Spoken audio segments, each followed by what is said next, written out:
Hello guys! What's up sa inyo?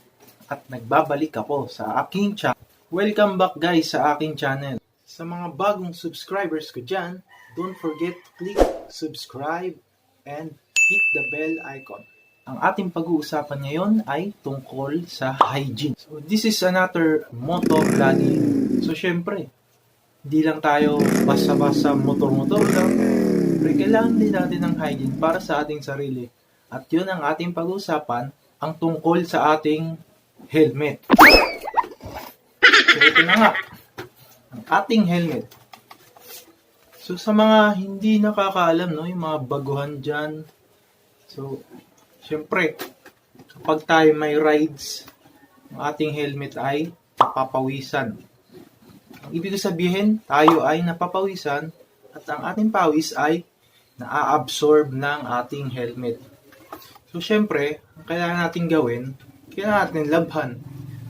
So, paano natin ito malalaban?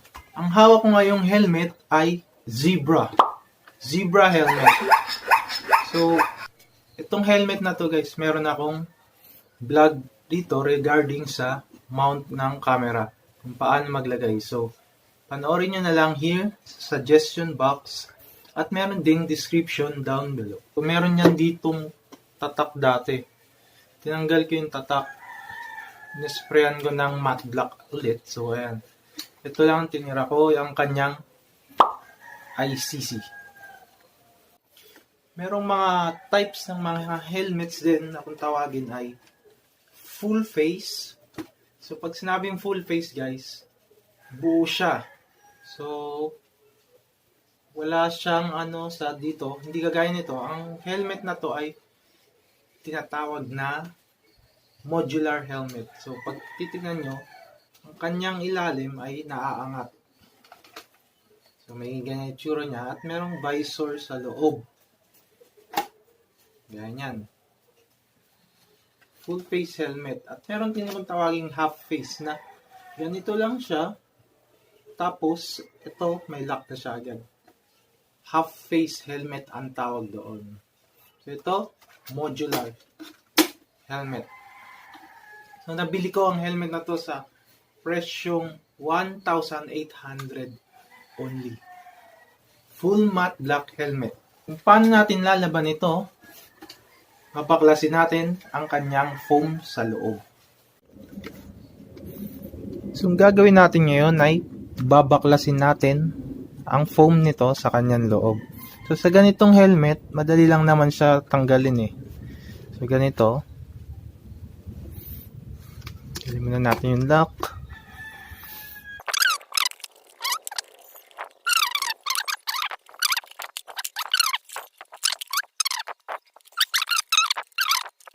Makikita nyo rin siya guys dito sa taas. Meron siyang butas. So, kahit na isampay natin siya ng nakaganto at may tubig siya sa loob, pwede siyang mag-drain pababa dito sa labas. Okay? Simulan na natin laban at i-downy.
So, balikan na natin ang ating helmet kung natuyo na. Ayun na nga. Tuyong-tuyo na siya ngayon. So, ready to ride na ulit tayo. Mabango na at syempre malinis.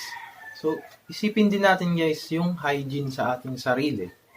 So, kailangan palaging mabango rin ang ating helmet sa loob. Syempre, naaamoy natin yun habang tayo nagra-ride. Parang di rin tayo comfortable na mag-drive kapag may something na naaamoy kayo. Ang helmet kasi ay para sa ulo yan, hindi para sa paa. So, yung iba dyan na gumagamit ng helmet, siguro sa paa nila ginagamit habang nagra-ride sila. Kaya yun, nangangamoy pa. So yun na nga guys, we're done to another motovlogging natin. So don't forget to click subscribe and hit the bell icon